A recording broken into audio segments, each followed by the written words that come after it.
is Thursday, July 23rd, 2015. This is your morning edition on I-24 News. Coming up later today, several thousand protesters attend a mass rally in New York City's Times Square, protesting what they call a bad deal with Iran and calling on the American Congress to vote down the new nuclear accord.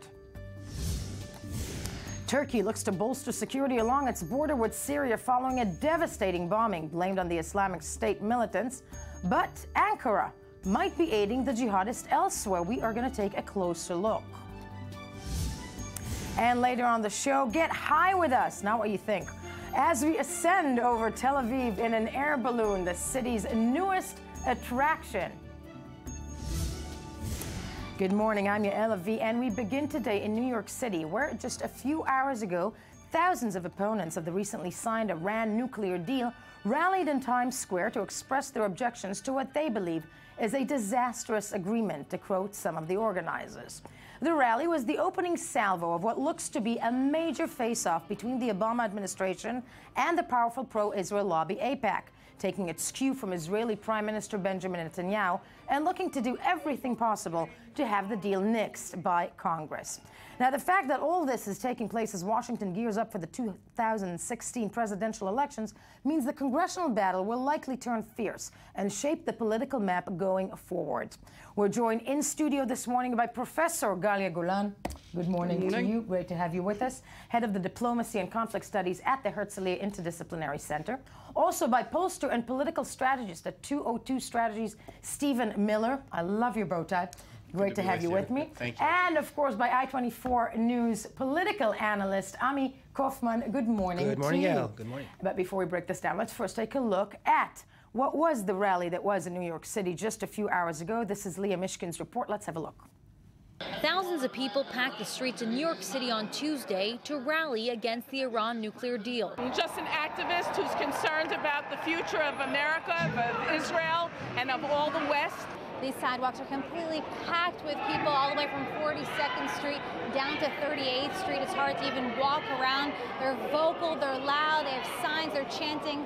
One message is clear: they want to make sure that Congress does not pass this nuclear deal. There is no excuse for any of this. There was no reason to talk to Iran. There's no reason to be at a table with them. Just double, triple the sanctions. Mark Horowitz says his fear is that if this deal goes into effect and sanctions are lifted, billions of dollars will fuel into Iran. Money, Horowitz says, will fall into the hands of terrorist organizations. They keep saying the alternative is war. The alternative is not war. The alternative is to keep the pressure on. Another point stressed at the rally is a concern over inspections. The way the deal is written, there will have to be notice given to Iran in certain situations before an inspection. Stuart Honickman says it should be anywhere at any time. I believe the American people should voice their opinion and let every congressman and senator know that this is not good for America. Congress now has less than 60 days to review the deal and take a vote. But the president has the right to veto the decision. At that point, Congress will need a two-thirds majority to overwrite the president's veto. And even though current polls show that will be difficult, this rally is an indication that people aren't giving up so quickly. Reporting in New York City, Leah Mishkin, I-24 News. Going live first to Walla website diplomatic correspondent Amir Tibon, who's joining us, who's on the phone with us. Amir, good morning to you. Just quickly looking at the rally that was yesterday in New York City, Netanyahu's strategy to try and combat this deal in Congress. At the end of the day, many people will say that it stands no chance. But when we're looking at the support of the Jewish lobby and that rally in New York yesterday, is he positioning himself as a spokesman for that in the States, in Congress? Oh, absolutely. Look, there's going to be a very tough battle in Congress, and I wouldn't say that the chances that he succeeds in getting the majority to vote against the agreement is low. The big question is, will he get the veto-proof majority, the two-thirds? And on that, the chances don't look very high, but I wouldn't count it down. And Netanyahu is obviously leading that campaign, but he wants other people to also have a role in it. He doesn't want to be the ultimate face. He understands that at the end of the day, the people he needs to convince are not Republicans. Republicans are all going to vote against the deal anyway. The problem is with the Democrats. He needs to convince 13 Democratic senators and a few dozens of Democratic Congress members. And in order to do that, he needs support from other people who are better communicators to that part of America. That's why he was very happy to receive support politically inside Israel, for example, from Herzog, the leader of the opposition. Right. And that's why AIPAC, the pro-Israeli lobby, asked former Senator Joe Lieberman, who used to be with the Democratic Party, right, to also take part in the struggle. And he, for example, did a conference call with Jewish communal leaders yesterday, and he told them, don't believe anybody who tells you that we have no chance to get to a two-thirds majority. We can do it. Wow. Amir Tibon, thank you very much for joining us this morning. A recent Pew Research, though, Center poll asked Americans what they thought of the agreement, and according to the survey's finding, of the 79% of Americans who have heard about the agreement, just 38% approve, while 48% disapprove. But that said, when it comes, just 48% disapprove, 38% approve. When it comes to who discusses what and who believes what, let's first go to the woman who was there and sent the fabulous report, Leah Mishkin, who was in New York City's rally yesterday. And Leah, you're with us right now from New York. How many people were there at the end yesterday? I mean, there were thousands of people. I spoke to one of the organizers, and she said she would have estimated about 5,000 to 6,000 or more. You know, they spread out from 42nd Street all the way down to 38th Street, and they just packed the sidewalks. It was really hard to walk, so people all around that Times Square area, one of the busiest areas of New York City, of course. Now, when it comes to that demo and when it comes to New York, and you clearly live there, is there a feeling that when it comes really to the anti-nuclear deal, that it's the Jewish lobby that is pushing that agenda, that it is the Jewish lobby, it's AIPAC, that essentially is spearheading that effort? I mean, you definitely felt that at the rally today, but an interesting point, you had speakers from all different aspects of life, all different fields. You had people in the media speaking, you had politicians, both Republicans and Democrats speaking at this rally, and of course, people from law enforcement backgrounds. So people of all different backgrounds are coming together on this issue. It's not specific to one particular group. Speakers at that rally, who were the prominent speakers? What did they say? Prominent speakers, you know, you had people from all different organizations. There was someone from the CIA. A lot of politicians came and spoke about this issue. And I think the main message that they were saying is, you know, this is not a Republican or a Democratic issue. This is an American issue and a world issue. And they really wanted Congress to take that into consideration, especially with the vote coming up in, I guess, less than 60 days at this point. Less than 60 days. But for the Americans and apropos also both for the Iranians. The Iranian parliament also has 60 days. Fascinating. Leah Mishkin, fabulous stuff reporting for us. Thank you for being with us this morning. Now, it is clear, obviously, that the upcoming battle of the presidential elections in the United States is going to have a lot of effect when it comes to also the battle in Congress about this deal. But first, let's take a look at Gabby Weininger's report about the looming battle between the White House and AIPAC, which is going to be interlaced in the presidential elections. If we have that report. The American-Israeli Public Affairs Committee, better known as AIPAC, is readying for a battle, and not with its regular adversaries. The Jewish lobby group is calling on Congress to reject the Iranian nuclear deal, just as lawmakers begin their 60-day review period, a procedure AIPAC reportedly spent a record $1.67 million lobbying for. Congress must now oppose this agreement and insist on a better deal that will truly block all Iranian pathways to a nuclear weapon.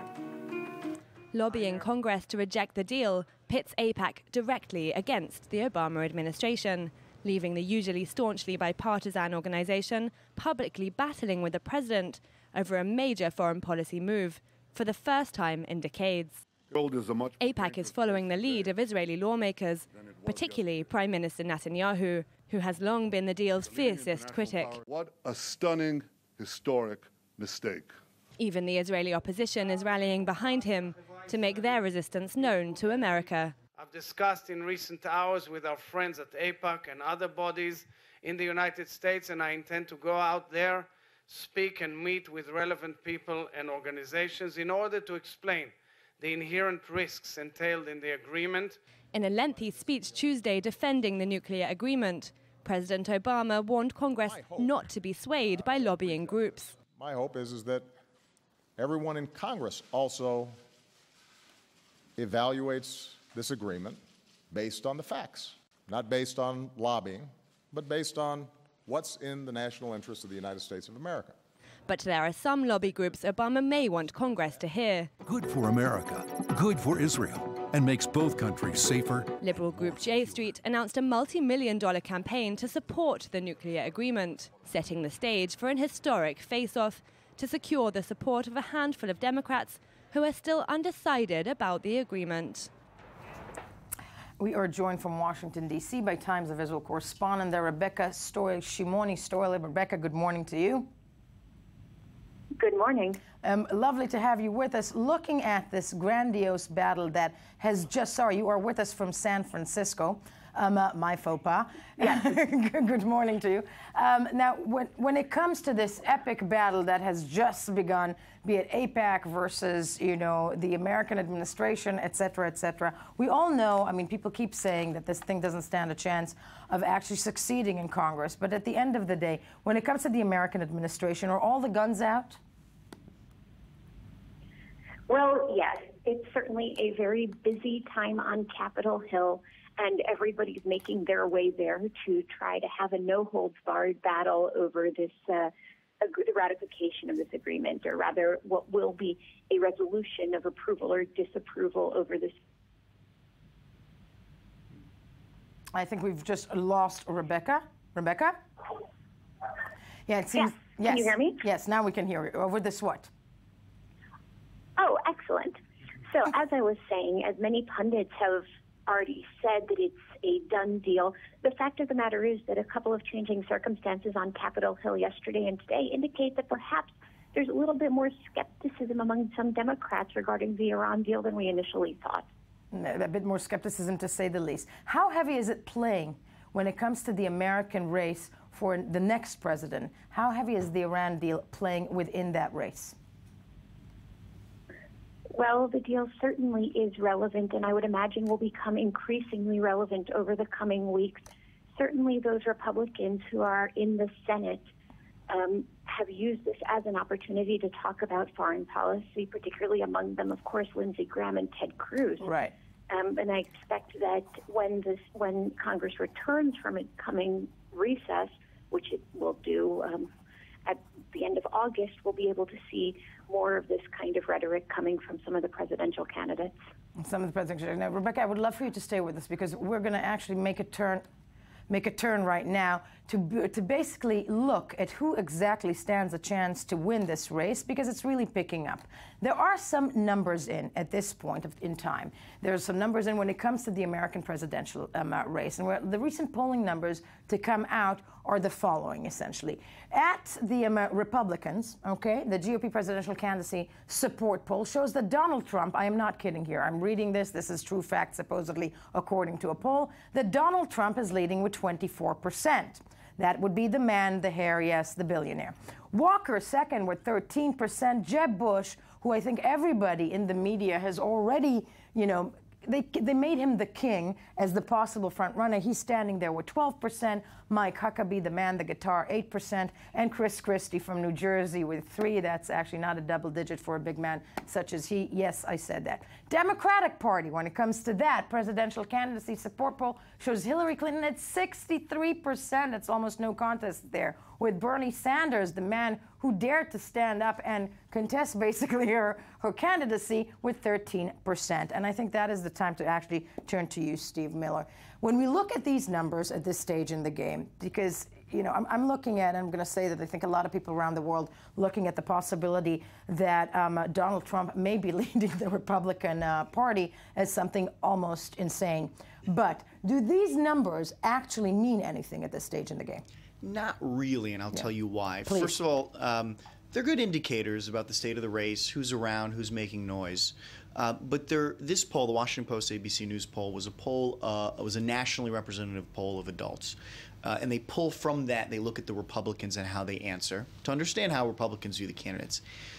But there is no such existing race in America. They don't poll Republicans. It's a primary process with caucuses throughout.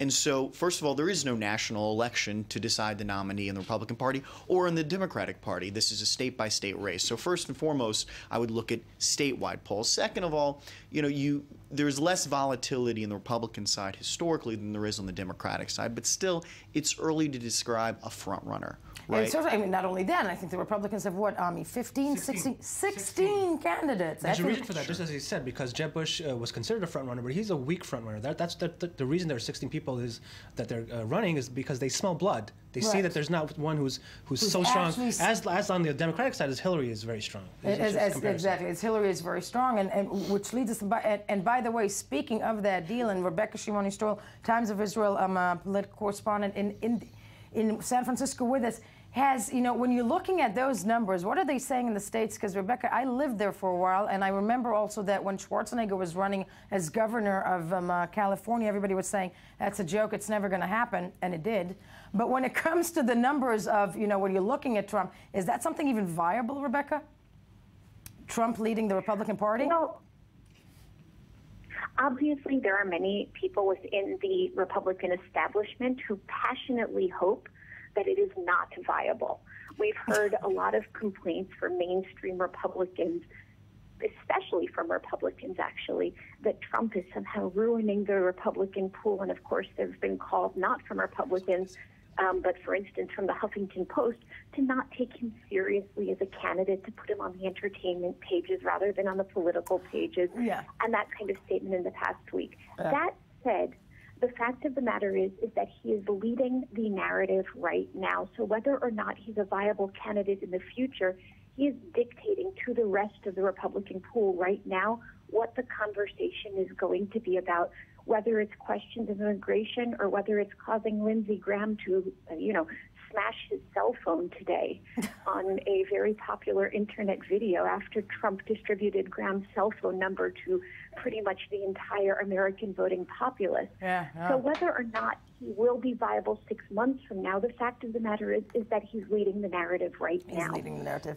yes. I just want to add, it'll be interesting to see the next poll that's coming out, because this poll, this Washington ABC poll, was done over 3 days, Friday, Saturday, and Sunday. On Saturday, Trump had those crazy remarks about John McCain not being a hero, and this poll say that on Sunday already they saw a drop in support for Trump. So we're going to see in the next poll, I think, that this might have... the actual numbers. But, when it comes to the race, who stands a chance to carry it all the way? Hillary Clinton's campaign made a bold move on Monday following a statement by Senate Majority Leader Mitch McConnell, who said that the gender card alone won't be enough to carry her to victory. Clinton's campaign tweeted an actual gender card in which it outlined how voting for Clinton would benefit all women. Let's see how that Clinton campaign reacted to McConnell's quip. The gender card alone is not enough.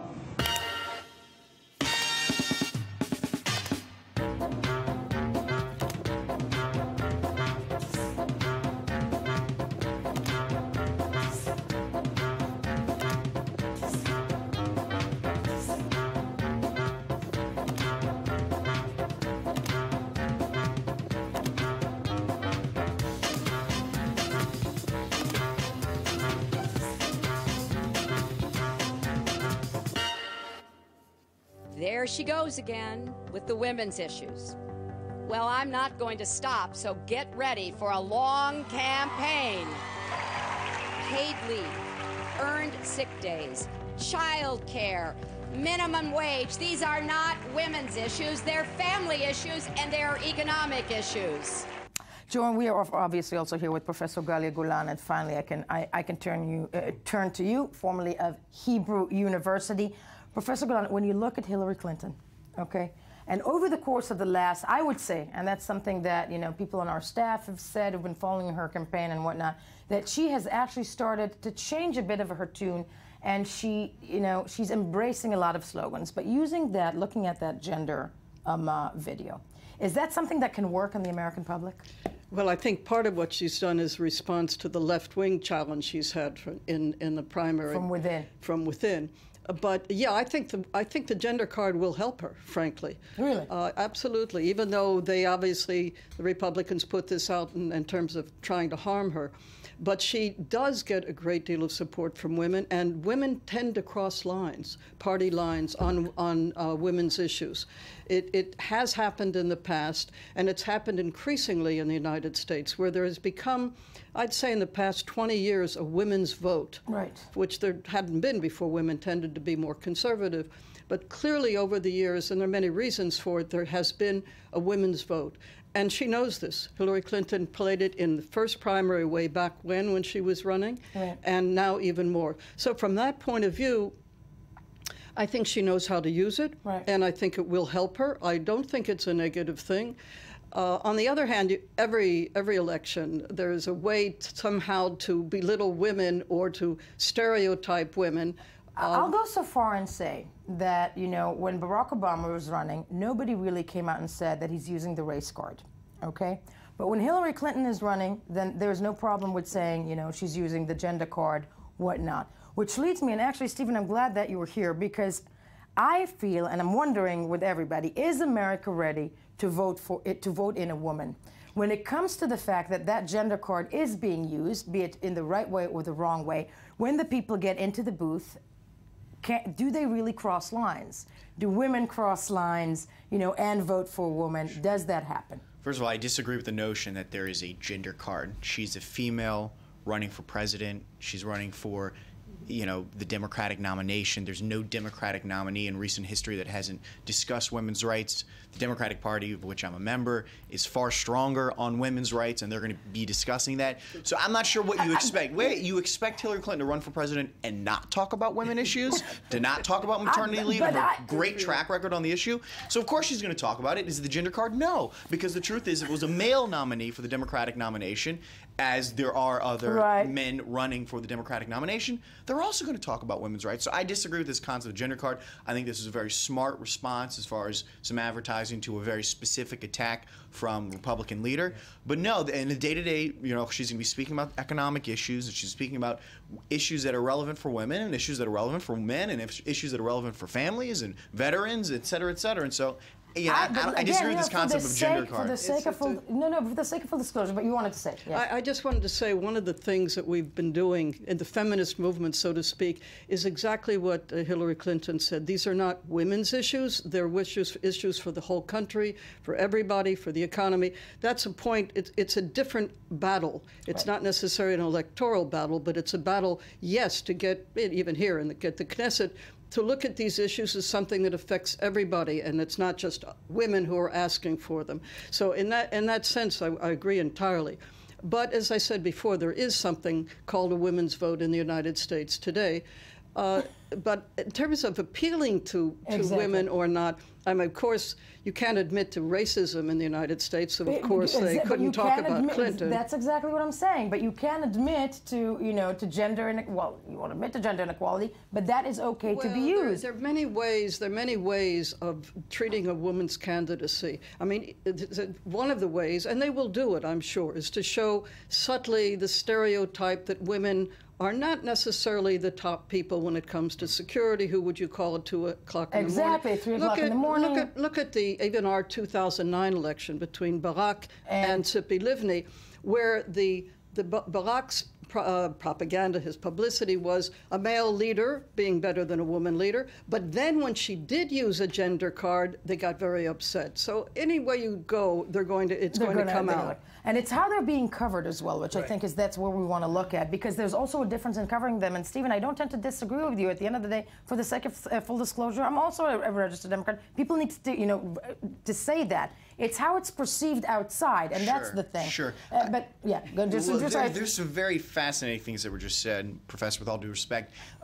Women are a majority of the vote in America, so to say that there is a women or female vote, I think, is a very belittling concept, right? Women are a very diverse group. It's not a 1% or 2%. It's more than 50% of the vote. So to say that there's a women's vote, I think, is not genuine to females and to those that express the right to. Determined, as I'm sure you know, as a pollster, by more women voted this way than men did, or more men voted this way than women did. That's the woman, yeah. And that was the change that took place basically in the early 1990s in the United States. Sure, but if you look at polling... Anita Hill and the hearings had something to do with it. It happened in Britain as well. This is not a specifically an American phenomenon. More of a global Western world phenomenon. Hillary Clinton, if you look at a head-to-head of Bush in the Washington Post ABC poll, leads Bush in about 15 points amongst women. But it's not a women's vote that I think is leading that. And also you talk about the 3M phone call. Remember, 3M phone call was an ad used in the Democratic primaries in 2007 by the Clinton campaign, not against the Clinton campaign, to show that she is stronger and can make the tough decisions. And certainly her time as Secretary of State since then, I don't think... But you know, they used that for that purpose. They used it to counter the stereotype that maybe a woman wouldn't be. Yeah, I mean... Oh, no, I think the argument was about experience, and it was a contrast. It was the argument over experience. So it doesn't matter that she's a woman, that she's experienced enough to pick up that phone at 3 o'clock in the morning. Yeah, that's, you know, that... Yeah, we'd have, I mean, I agree with you, these things are subtle, certainly. But I do think, we do know in terms of research that there was a change in American voting, which she's trying to tap into. She's no fool. Whether she'll succeed, that's another question. That's a different question. Sure. Yeah, but just looking at how they're covered in the little time that we have, because this is a fascinating topic. Yes. Yeah. So let's see a little media and a little pulse if we have about credibility, which is an issue with Hillary. Political, as we can say, the first headline is, this time Hillary Clinton embraces the gender card.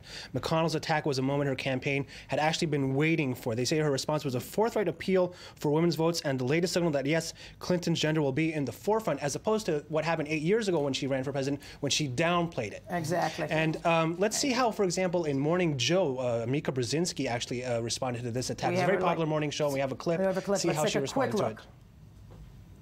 Same thing as when President Obama was running for president. There were people who could be very excited about the historic nature of it. Republicans can't. They couldn't figure out how to get around that, and whenever they did, they looked like racists. And so this is now sexist. It's just unfortunate. It's like those words you can't say. Exactly. It's like those words that you cannot say. Right. No, but sadly, truly, Emma, I think all the time that we have at this point. But it will be fascinating to see how this plays out, be it, you know, women's vote or whatnot. Really quickly, just checking with you. Stephen, do you think Hillary is the front runner of the Democrats? She's going to take it? Yeah. I mean, I just wanted to look at... You showed a poll 63-12. You never know. She's going to fight for every vote, as she should. There's a lot more volatility historically in the Democratic primary process. Right. Obviously, we talked about her as a front runner in 07, right? Yeah, Double-digit leads. Kerry was far behind Lieberman, and Kerry ended up with a nomination. So and she's massively leading with endorsements. With endorsements. So we're just looking at the Republicans right now, and let's see if we, you know, when Trump falls out. That said, folks, thank you for being with me this morning. When we get back, something different. Is the war on ISIS coming home to Turkey? We're going to take a closer look. Stay with us. First, as in every morning, the news.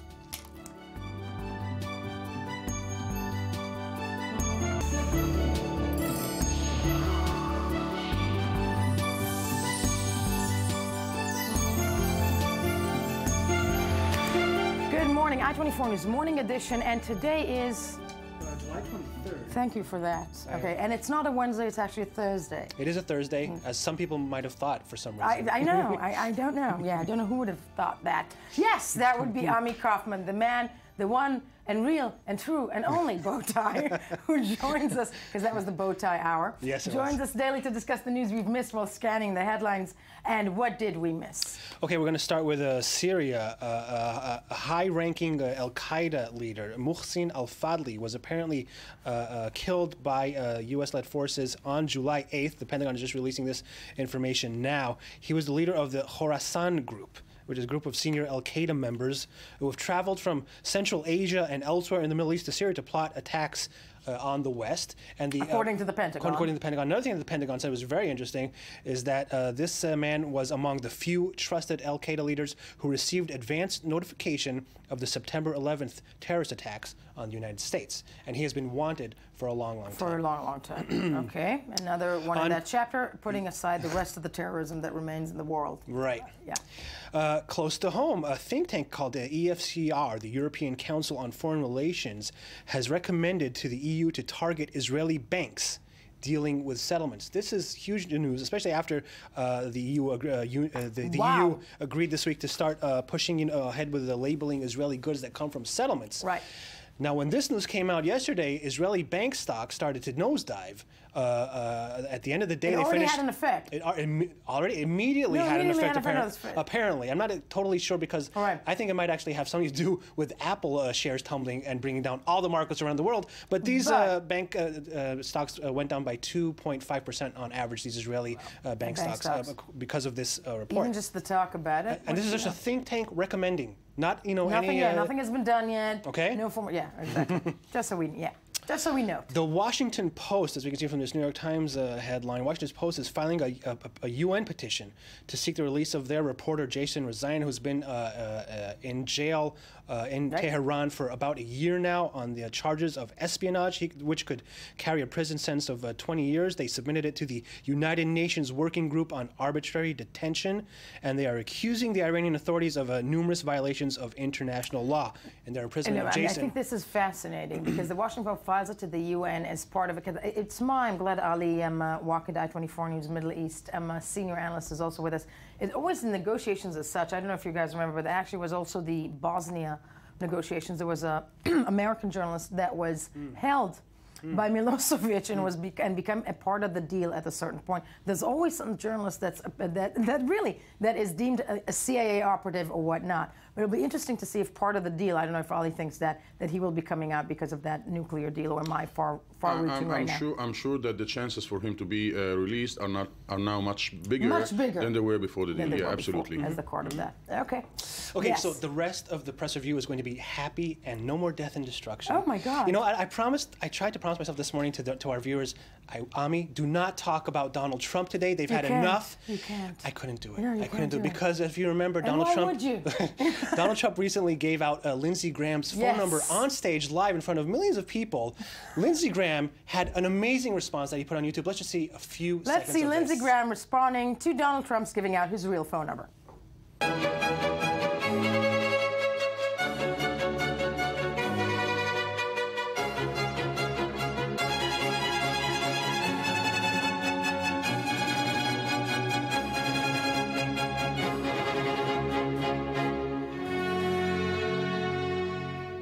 With dramatic classical music. By the way, first of all, I think it's a fabulous response because I don't know, truth be told, didn't all of us at one point or another want to do that to our cell phone? Totally. Right? Have you noticed how old that phone looks, though? Exactly. I don't think this is a real phone. Yeah, this is not well, clearly, exactly. It's not a real phone. That's like a Nokia from the late 90s. It's a smartphone, right? Yeah. Exactly. It's not a smartphone. Who's he fooling? You can't trust Republicans. I'm sorry. You cannot trust Republicans. You cannot. But Lindsey Graham's number. So my apology to viewers. I had to bring that. You have to bring that. It's fabulous. And do not try that at home. Yes.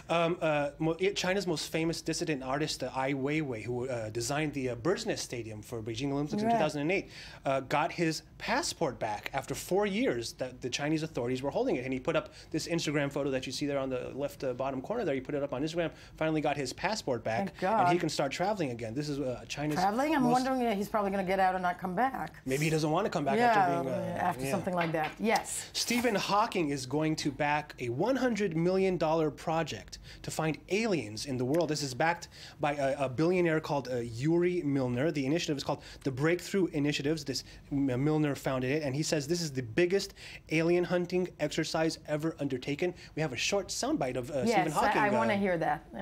Let's hear what Stephen Hawking. Mankind has a deep need to explore, to learn, to know.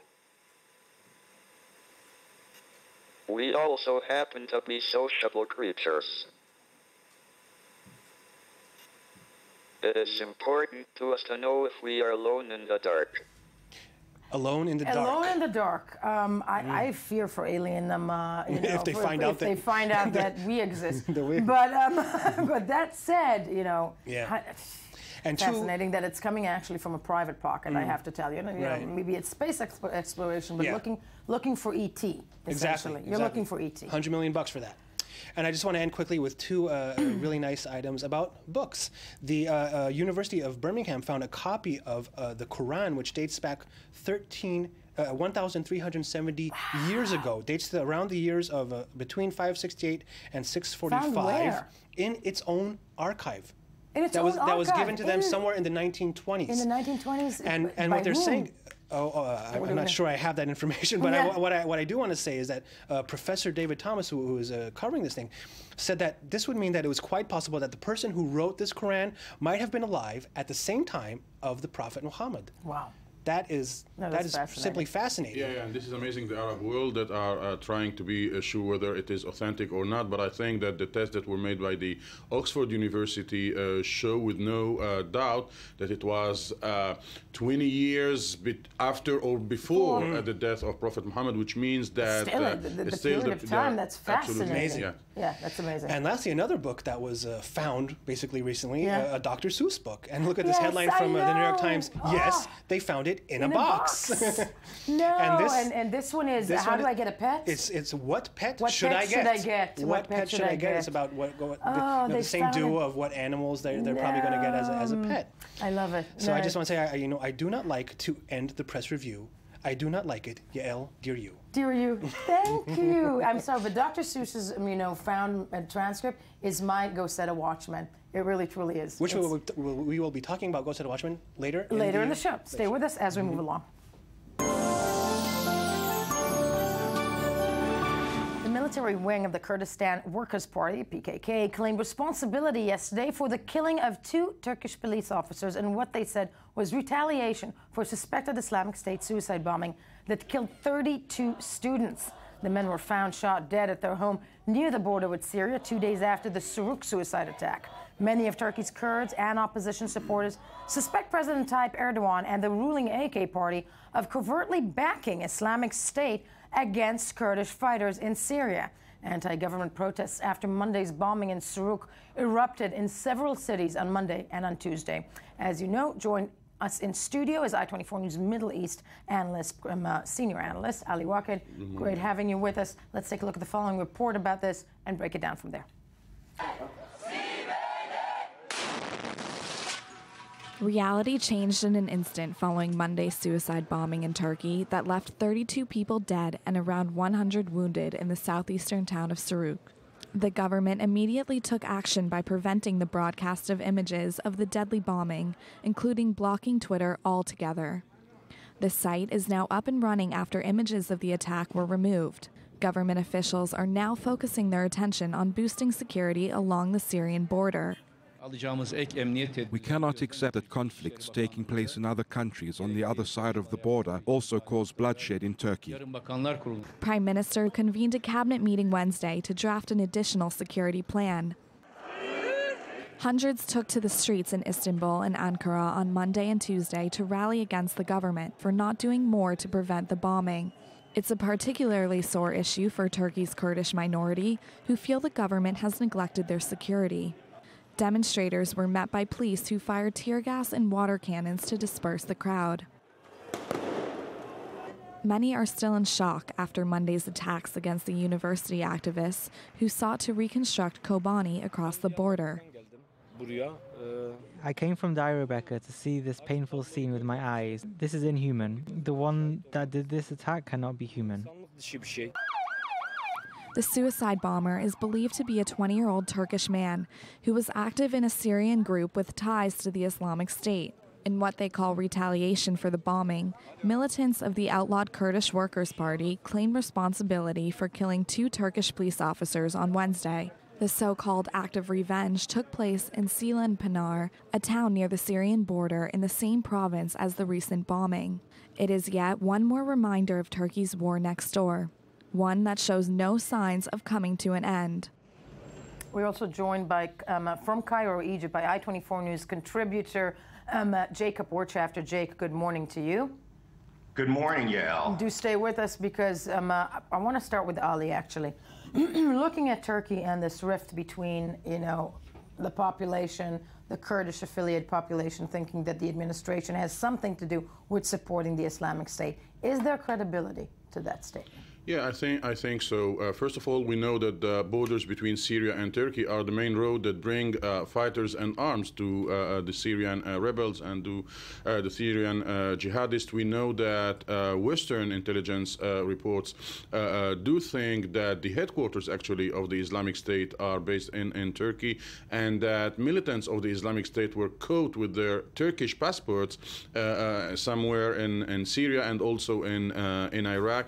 And it's not a secret that Tayyip Erdogan thought that the Islamic State is his main instrument in the fight and his last chance to try to bring down Bashar Assad from power. So this is one more proof that everybody who is involved in the Syrian crisis must be also touched by the negative aspects of the Syrian conflict. And I think that what I'm hearing from Arab intelligence sources and Arab diplomats, but also Western diplomats, that this is a warning sign from the rebels to the Turkish to not intervene in this crisis, because you don't know on who you are betting. And we know that even inside the Islamic State that are now interfightings. And speaking of that, though, if you're following that theory, Jake Wirtschafter in Cairo, there seems to be also allegations, though, that the hand of Turkey is reaching also into the Sinai and supporting IS militants there. Yeah, okay, so the first thing a reporter for you in Cairo needs to say is that official Egypt has condemned the bombing in Turkey and has expressed its condolences to the Turkish people. Right. And of course, and at the same time, people here are saying, look, guys, this is blowback. I mean, Hakan Fidan, who is the guy who headed up the MIT or Turkish intelligence until only in February, and who's on trajectory basically to be Erdogan's successor in the AKP party, is the guy who set up a network of Islamist militant organizations to go after Bashar al-Assad, and they ended up penetrating Iraq as well. They were involved in bringing oil to Turkey, and this extensive operation is now blowing back onto the Turks. Now, blowing back onto the Turks. And to me, though, Ali, what is fascinating, and I'm wondering with you, because everybody says, okay, they're assisting the Islamic State, et cetera, but hasn't the Islamic State at this stage become some sort of a name for many rogue little groups that either assist certain administrations or not? Can we really know? This is the brand, absolutely, Yael, and every Islamic militant now want to be part of the Islamic State, or at least feel belonging to the Islamic State. As for the Egyptians, I think because of the bill between them and the Turks about the support of the Turkish government to the Muslim Brotherhood, they tend to accuse Turkey in every Islamic network that they discovered in Egypt. But I must say that some sources and some elements who were caught in Sinai in the investigation that were led by the Egyptian security sources admitted that at a time or another they were in Syria, they were in Iraq, they were trained by the Turkish or trained in Turkey. So the ties of the Turkish to these different networks, whether they are Islamic State or other jihadist elements, are more and more clear and more logic. And I think that the Turkish government is facing for the first time two challenges. One is the security challenge, is the fire of the Syrian crisis that is starting to infiltrate inside Syria, and second, the political challenge. For the first time, APK lost its absolute majority in the parliament. There are now discussions within the ruling party whether to go to anticipated elections or to a coalition in which the members will be hostile to the Turkish involvement in Syria. Ali Waqid, in studio, Jake Wirtschafter in Cairo. I want to thank you very much for being with us. And when we get back, something entirely different. Yes, we get high. On the air, that's what we mean. High, on the air. Stay with us from Tel Aviv. And of course, before anything else, let's get the morning news, and we'll be back right after.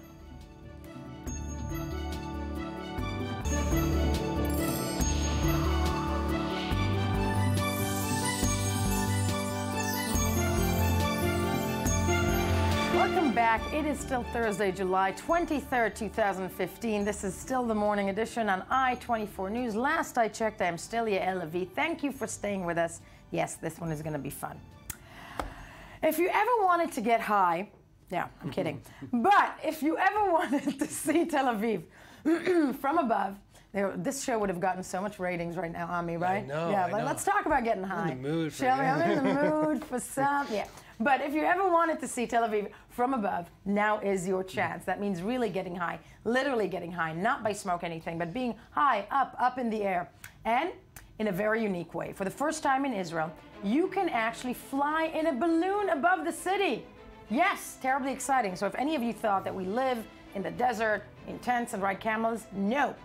We are going to go live now to I-24 News brave correspondent Tal Heinrich, who we sent to do the craziest things. And she is with us, out, live, up in the air. Tal, you are on. Tell us where you're at. I can talk to you about my heartbeats at the moment. So basically, Yael, you chose the tiniest correspondent in the channel, and you said, why not taking her up high in the air? This is actually the maximum height of the hot air balloon, which is, in fact, not a hot air balloon. I will get to this later. We're 300 feet high up in the air, viewing the beautiful landscape here of Tel Aviv.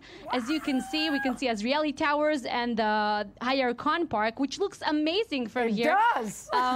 So this is not a hot air balloon, as said before, since it's not filled with hot air. It's an air balloon which is filled with helium gas. It is way more safe, and it's not polluting. It cannot inflame. And I'm not saying it's, you know, to you and the viewers, I'm basically telling this up loud to myself here. And with me here is the person, the initiator of this attraction, Mr. Dr. Ophir Miller. Hi. Hi to you. So what stands behind this idea? Where did you see it in the world? What made you want to bring this attraction here to Tel Aviv? Well, a couple of years ago, I've been with some of my clients in Europe. I've been in Hamburg, in Germany. And I saw this attraction, and I say, okay, come on. Here in Israel, we must have this kind of attraction. And I flew direct to Paris and then to England. They have also this kind of tether balloon over there. So this one is produced in England? This one is produced in England. The company is called Lindstrand. That is they produce like 74 balloons all over the world. And we brought it to Israel. It was not a simple voyage to bring it here to Israel. Getting on the certification. Yes, you have to take in mind that this is an aircraft, actually an aircraft. You have a serial number of an aircraft. It must have all the certification and everything from the... And Ophir, I just want to mention that if you can see, we're standing here pretty close, so it's a romantic spot, right? Yeah, I must tell you that, and the audience also, that one of the biggest websites in Israel choose us as the perfect place to ask for marriage, you know. You want to say something? No, I'm joking. I'm married. Oh, okay. Thank you. But it's a great spot for marriage proposals. Yeah, great. It's very nice. If you will see it at evening and when the sun sets, it's very romantic. It's amazing place. So can air balloons, no hot air, be viewed as a hobby? Yes, there's a couple of hot air balloons in Israel, but this is not a hot air balloon. First of all, it's tied. It's a tether balloon that is tied to the ground. It's filled with helium gas, and actually it's combined two attractions. First of all, to hover at the air, okay, and it's feel like a real hot air balloon. And of course, you see the view in the middle of Tel Aviv. You cannot see this kind of view ever in Tel Aviv, and this is what makes it very attractive. And I want to ask you, you know, behind this attraction into this, I mean, it is a lot of fun, but is hot air balloons or air balloons are a technology that was used in the past, or are there any modern uses of such aviation? First of all, you're right. The first airplane, actually, it was like a hot air balloon. It's 1700 something. But yes, this is a new technology, actually. It's not like a hot air. It's other technology that filled with helium, as I said. And, you know, you cannot take it to the other place. But can you use it for commercial purposes? First of all, yes, there's a lot of events that have been here. The envelope itself is huge wall, actually, for commercial issues. There will be some commercial in the future. I feel like I need to jump in. There's a lot of issues that you can make with this. with this attraction. And yes, Yael, would you like to say something? Yes. I can hear you. Yeah, no, I know you can hear me, and I just want to mention, because you're way, way up in the air, and I cannot believe you did not get a marriage proposal thus far. It might happen, but I'm wondering if it's tied to the ground. Yes. Something's wrong here in this segment. Hey. Exactly, totally. Completely, I don't understand it. But because if it's tied to the ground, if it disconnects, like in the story of Curious George, okay, can it like just fly on its own and disappear? Yeah. Can you ask that question? So basically, if we were not tied now, what can happen? It just flies away to where to? I mean, I can end up being in Africa, or where's the wind? Where's the wind going now? No, if it won't be tied, first of all, it's helium, and it'll put you up in the air. So if, let's say, there was no cable. But how long can it go? What do you mean, Like, up to the air? No, I mean time-wise, how many hours? Which with the helium? Yeah. No, it's fill out. It's it's life. You know. Okay, so if it wasn't tied now. So the helium, like a little helium balloon that that the kids threw up in the air, okay, and disappear in the atmosphere. Yeah, but it has a certain expiration date time. Actually, we have to fill up 1 year, okay, to fill it up with a new gas, a new helium gas. Once a year? Once a year, yes. Oh, so I can spend the entire year in here? No problem, yes. You just have to remind, it is 6,500 cube helium inside this envelope, so it's huge amount of helium.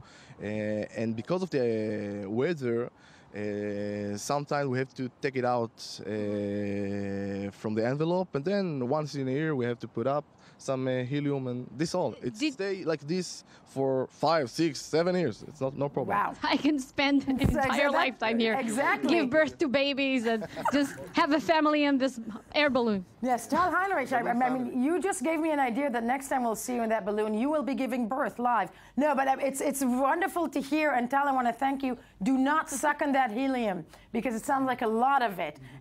Fabulous. Wonderful to see that view of Tel Aviv. As we said, helium balloons above Tel Aviv. Tal Heinrich, take it away. That was a wonderful job. Thank you for being with us this morning. Wow. Wow. That looked like fun. That looked amazing.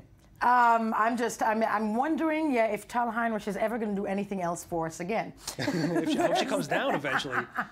A very tight, close position. Yes, the web review, the spiral viral that is Ami Kaufman, the man, the bow tie, and the web.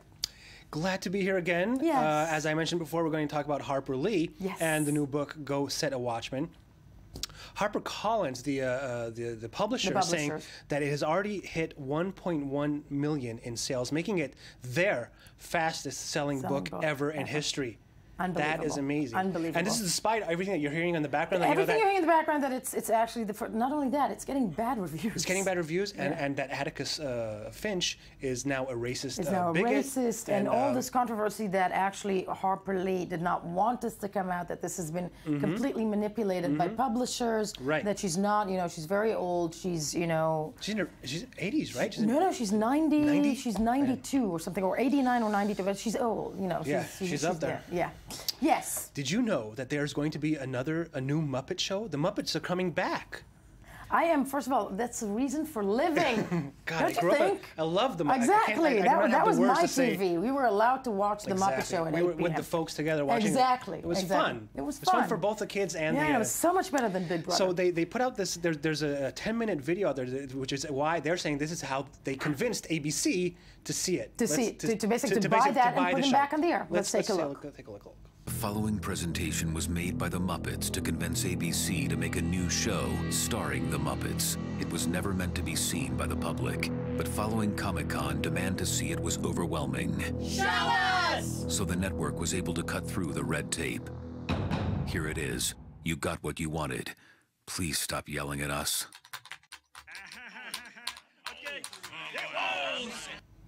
Yes, that's it. Well, yeah, apparently that's it. Apparently that's it. That was They also have, the whole reel is about Kermit and Piggy having a wonderful love story again. Yes, and how they're going to make it like a mockumentary. Bingo. No, I can't wait for this thing. It's going to be fantastic. fantastic. The Muppets should have been resurrected a long time ago. Yes.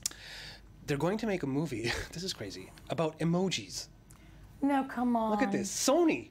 Come on. There was a bidding war between Sony and Paramount, and the biggest studios are going to make a movie that's about emojis. And it's going to be hugely successful. You know yeah, that. but what's it going to, how do you... And that said, I had the same question about Lego. I had the same question about the Lego movie. It worked. It really worked. It was very successful. Lego to me was like, really? They're going to carry, Lego? My kids really enjoyed Lego. Exactly. But kids loved it. Fortunately, they don't know yet what emojis are because I have not given them a phone yet. Exactly. Who will be starring in the emoji I don't know. I don't know Which how type of work. emoji? I have It's no so idea. odd I have what no idea. people are willing to do. Yes. Anyway. Speaking of movies for kids, for example, which I actually enjoyed, The Minions. I took my kids to see The Minions, and I really liked it. It was fun. But there are a lot of questions that are being asked about why aren't there any female Minions? They're all male. All these hundreds and hundreds of Minions are apparently they don't know. Well, they're all dressed like males. The only time that there is once when they're wearing female attire is when dressed up as a maid. It's a male dressed up as a maid doing some hoovering. That is very problematic. So they asked the guy who invented the Minions. Why is this? The French filmmaker, he says, well, seeing how dumb and stupid they often are, I just couldn't imagine Minions being girls. Very good answer. Very good answer of trying to get out of it. I don't know if that's going to fly with the feminist movement. No? Yeah, but no. I love it. I think it's great, but I think it's also a very diplomatic French way. French way of Maybe you're right. Maybe you're right. The BBC has listed the 100 top American movies of all time. Really? It's pretty interesting. And you know what's really interesting? That's fascinating. Who came in really... Who's in it? Well, I'm not going to give you... It's a long list. But, of course. But Gone with the Wind, where do you think that one came in? That's somewhere in the middle. 97. 97? Almost the last... Wow. Isn't that amazing? No, but come on, think about it. It's amazing because... for the sake of full disclosure, as always, I was a film student. I think it's a monumental moment in time of filmmaking, Gone with the Wind, first in color, whatnot, etc., etc. I can see how it doesn't sell with the British narrative. With the British. Come on. It's you might be right. Then that's American. But they took it on. They said, let's do American films. I mean, and at 91 they have E.T., which is, I guess, all right. Yeah. I'm going to just cut to the top 10. Please. The top 10. Top 10. The Godfather Part 2 at 10. Yes. Casablanca at 9. Yes. Psycho, Alfred Hitchcock. Of course. At 8. Singing in the Rain. 7. Sunrise by F.W. Murnau from 1927. I don't know this film. I'm sorry. I'm not sure what I know. The Searchers, John Ford at number 5. 2000. Really? Yeah. Okay. At number 4, 2001, A Space Odyssey. Of course. And the top 3, Vertigo, Alfred Hitchcock. At number 2, Vertigo before, what was the other? Yeah. Before Psycho? Yes. That's bizarre. Okay. The Godfather, the first Godfather. Yes. And of course, it always wins. Citizen Kane is on every list. Number 1. They didn't break the mold. They didn't break the mold at all. That's actually kind of blah. I mean, I actually think Godfather 2 is better than Godfather 1. Really? I got to tell you, I think Godfather 2 is one thing. It was the one sequel in this world that was better than the first. You're right. Yes. I totally agree. No, unbelievable. I love these guys. They're called the slow-mo guys. What they do is they blow things up, but they have this amazing camera where they film it really, really, really slow, and the pictures are amazing. This time they took a 6-foot balloon and they put one of their guys inside it. And let the pictures speak for themselves. Let's see this video. Okay, but let's take a look at the slow-mo guys, because people have enough time. So when you come out, it looks like... Oh! Oh!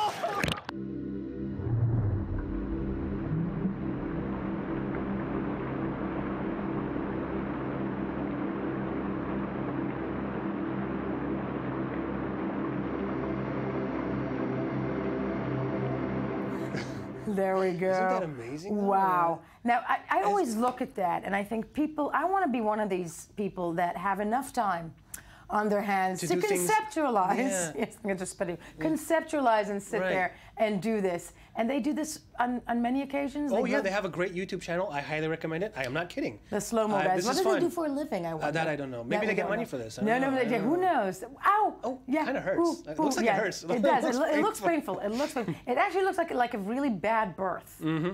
Yeah. Okay, and? Let's take a look at, I'm bringing again Donald Trump. Okay, really quickly. Okay, 21 pictures that totally look like Donald Trump. Let's just see a few of them from BuzzFeed. Just a few, really quickly. Very quickly, just run through them. Yes. Some sort of animal. Yes! Is that a plant? Let's keep going. And Run through them.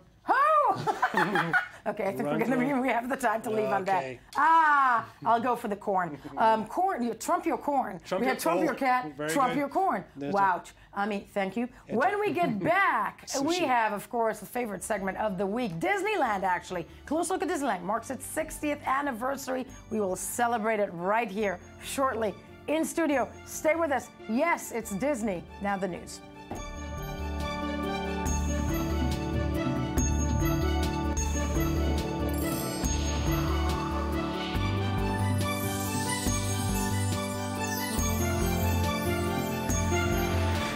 I-24 News Morning Edition on this Thursday, July 23rd. Yes, 2015. It's a wonderful part of the show because once again, I've got two men with me.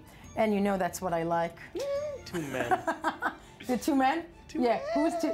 1.5 men? And you'll be the ones to decide at home. Yeah. Yes. Text us. The first one being Avri Rosenzweig. I got that right. Yeah, you did, but you had to point it out. You couldn't just slide it through. Which is just like And getting have it, it's like everyone getting be it wrong. impressed. It's just the No, same it's not. It's not getting wrong. You get Okay. a gold No, star. Avri Rosenzweig, editor of the Culture magazine, here with the most important news of this decade. Very important. Yes. The happiest place on earth. Right. You might think it's this studio right now, but it's not. It's Disneyland. It's Disneyland. Fun fact, I've actually never been to the Anaheim Disneyland. I've been to Disney World. Really? I've been to the Hong Kong Disneyland, but Really? I've never been. How is the Hong Kong Disneyland? It's smaller. I would expect it to be bigger. No, wouldn't it's you? smaller. Okay. It has a lot of photo op places. Places, yes. The Chinese love to take photos. Okay. I have a feeling Amit has never been to Disney World. That is true. Right? Oh, yeah. Yeah, how did you know this to I be don't true? know. I You don't can't know. take Maybe the happiness. yes. Okay. So Disney, Okay. the happiest place on earth.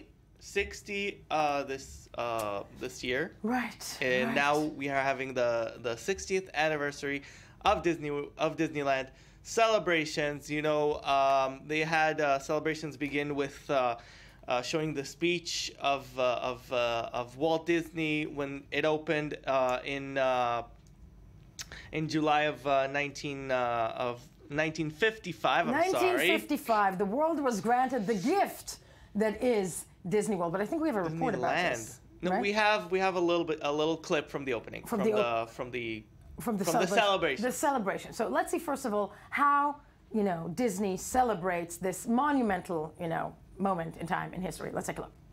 To all of you cast members who are here today, and to all those thousands of cast across the resort, and especially to the generations of cast who have come before us over the last 60 years, congratulations. And on behalf of the entire Walt Disney Company, thank you for keeping the Disney magic alive.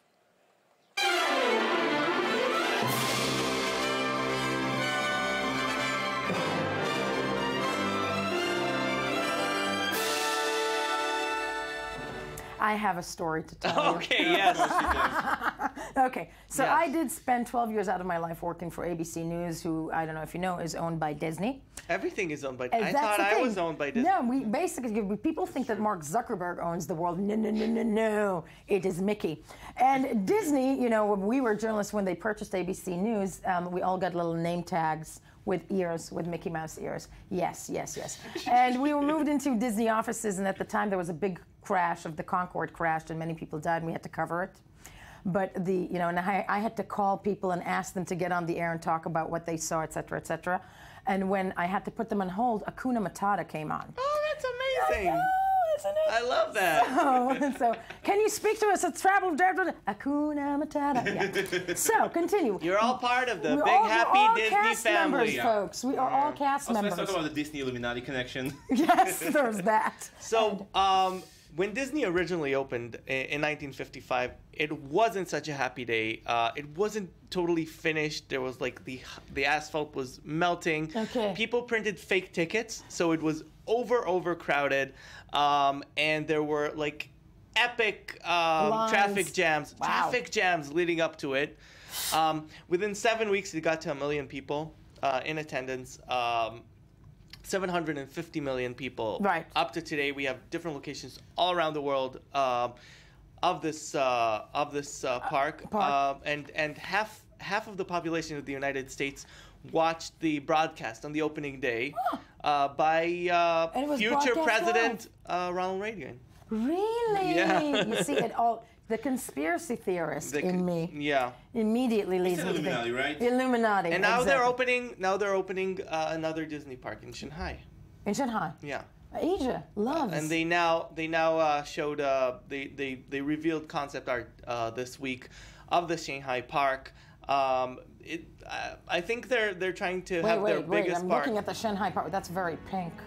Yes. Well, that's just concept art. It's not actually going to have that color. I don't think the skies there are like that. But they're building huge things. Yeah, There'll be dragons.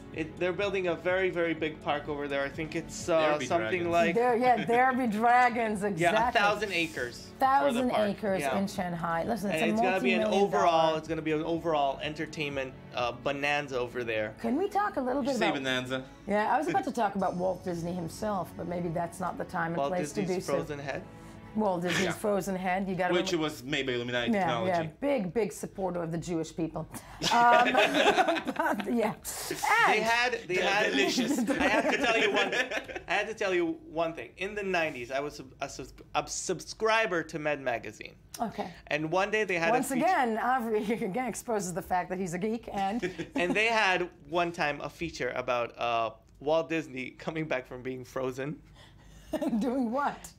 And he was touring. The facilities, and there were a bunch of Orthodox Jews there with like big yarmulkes, and he was like, "Where are the ears on their Mickey Mouse hats?" Okay. And for the sake of full disclosure, we are all Jews in this studio, so we can make fun of ourselves. That's true. Right? We can totally make fun of ourselves. You can't see I'm a Jew. Exactly. With me, it's slightly hard. Judd Apatow did stand-up this week, and he said, every accurate depiction of a Jewish person is an anti-Semitic caricature. So, in a way. Okay, moving on. Yes. Jellyfish Eyes, the first film. Jellyfish Eyes. Jellyfish Eyes. Oh, that's my punk band from high school. It's actually not the gallery in Meat Kling. Yeah, one day we will have actually a mudslinging contest between the two of you. We were good. First Jellyfish Eyes. Yeah, it's the first film by acclaimed visual artist Takashi Murakami. Right. Super Flat, the guy who makes all the very colorful, very nice paintings who became... Do we have a trailer of this thing? We do have a trailer of this I have a feeling we do, exactly. Okay. As you said, let's have a look. Okay.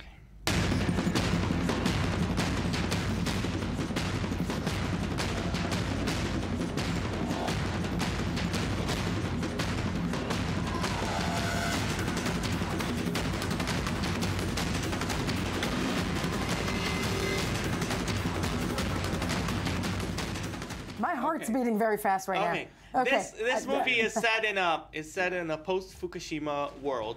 It's a world in which each kid has like a Pokemon-like friend, right? With points in it, with like dots in it. I don't know why.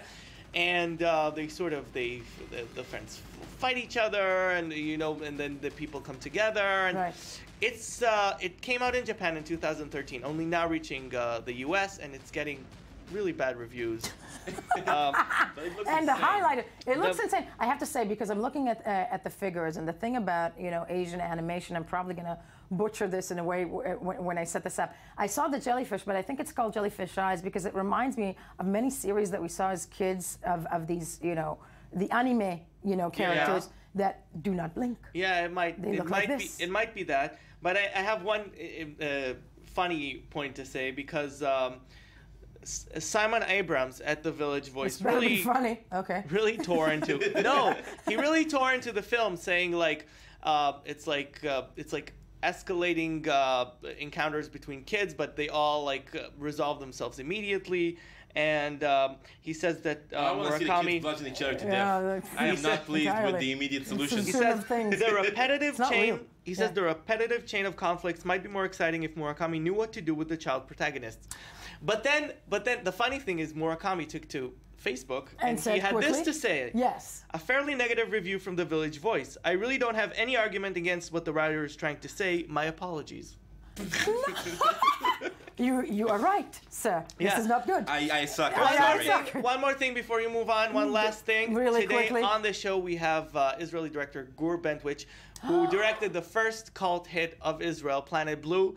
We'll be doing a special with him today, celebrating 20 years of that movie and his new film. Do watch it today on the Culture Magazine. Yeah. What time? 4:10. You should know. You're the editor, Gur Bentovich, on the Culture Magazine today. I'm going to move now with my anime face to the next thing. I'm going to try not to blink through this. We are moving on to Today in History.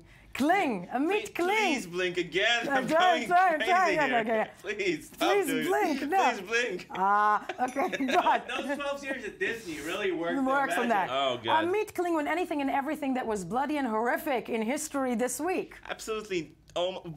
Very little blood. Very little blood. Very Actually, few that's horrors. Good. Yes. Amen. This is actually the only bloody bit that's going coming up now. Okay. July 22nd, 1934, John Dillinger, who was public enemy #1, was shot by FBI agents. Wow. And afterwards had a very bad film made with about him with Johnny Depp. Now, this guy's life, it's interesting because, he started out, he was just a problem child. And in 1929, he robs a grocery store, gets $50, and gets 9.5 years in prison. Handsome guy. And that policy did not really change in the United States over the course of the last 100 years. And of course, in Yeah. prison, he hooks up with more serious criminals. He understands that taking a score of $50 is ridiculous, and when he gets out, it's paroled in 1933 after 9.5 years. And immediately robs a bank and takes $10,000. Yeah, because I truly think, the argument that maybe President Obama has made this week, or it was last week, where he's trying to reform prison sentences, is that they are seriously not really proportional to the crimes at times. But don't you think that if you were in jail for 9.5 years for, lifting 50 bucks... I would be pretty angry. You'd be pretty angry. I would be pretty angry. Yes. And of course, back then, there was no prison reform programs or prison education programs. Right. He came out. He went to prison a few more times afterwards. And what else did he know how to do? What do you know? That's your education. You went to graduate. I'm not taking accountability out of it. Of course. But still. Yeah, and of course he was J. Edgar Hoover's symbol when he claimed that the FBI needs to be formed. In many ways, he made J. Edgar Hoover. Which proved it when the FBI subsequently shot him in 1934, as we said. But did he make him wear women's clothing? No, but obviously we're going to make you wear women's clothing. But that horrible film. Yes. But I have to say, John Dillinger, he was a nice-looking man. He was a good-looking man. He's a good-looking man. And that's why, you see, when you're a good-looking man, you can either become president or a criminal. Exactly. And of course, but he was a public celebrity. In the 30s, there were a lot of criminals, Bonnie and Clyde, etc., who were public characters. And this is a public recession time. Because nobody had money. I think they didn't have entertainment back then. They had to. I don't think it's very different than our public obsession with groups like Anonymous in a way. Yes, and in many ways. We're attracted to it, and the recession has. But they don't kill people. Yeah. Moving along, guys. Okay, July 20, 1954. Is the birthday of an amazing person, Larry Levan. Stop. Yeah. Who? Larry Levan is a pioneering DJ. This is the man who pretty much invented the remix. I love when I have hipsters in studio. Oh, come on. No, come on. My education expands. All right. So Larry Levan, this is the man that they built pretty much the Paradise Garage for. Wow. It was built by a friend who wanted to open a club, and he said, and he gave Levan sort of a lifelong residency there. And come do your stuff. And Levan was the first DJ who was a character. He was, before that, nobody really knew who was playing. The music people just went to the clubs and partied. I'm jiving with the music, because I'm like the only one. Levan was the man who invented the DJ as a public character. He was gay and black, so a double outsider, a very eccentric person. Yes. But this is the beginning. This is, these are the roots. There's a very interesting duality to pop music since disco, pretty much, where it can be both very radical, and totally mainstream at the same time. Yet very commercial. Yeah. Yeah. That's the paradox. Eminem. Yeah. Yeah. Yes. And. All right. 1963. July 18, that's the birthday of Vanessa Williams, the first and only Miss America who resigned in that 1984 scandal. Wait, but that was July 18th, 1963. Yeah, so she resigned. She resigned, but that's not 19... But that's what she resigned as Miss America after the scandal. It wasn't 1963. No. Yeah. It's supposed to say it's her birth date. It's her birth date. And she resigned And she in resigned. 1984. In 1984. Yeah. Okay. Okay. Wow. No, that's a bizarre connection. Yeah. Okay. Come on. Yeah. Do you want to listen to the story, or you do not want to listen to the Yes, story? I remember Vanessa Williams resigned. You're not a team player. No, I know. Please. Yeah. Okay. So what happened is it's a pretty much an amazing moment of hypocrisy. Yes, you've got very few seconds to tell the story. Shoot. Because what happened was that the Penthouse published leaked nude photos of her, and she was forced to vacate the title of Miss America, which needs to be so wholesome, you know? Exactly. It's so clean. It's so clean. It's there where, you know, every woman does not take nude photos, but rather solves world problems. Yeah. But I think that if world's problems would be solved with nude photos, yes, maybe It might be. It might be working out. See, that's the kind of people stuff. do not look at nude photos, so we That's don't the kind know. of stuff you can say without criticism, and I need to shut up and let you do the talking. Which is feminism for me. Which is feminism for you, exactly. That's the things that I can say. And that's, yeah. And sadly, all the time we have, these were the two gorgeous young men, Avri and Amit, and of course, do join us tomorrow morning where we'll have more gorgeous young men in studio for the morning edition. Of course, check us out on Facebook, Twitter, all the social networks, and stay with I-24 News for the rest of the day.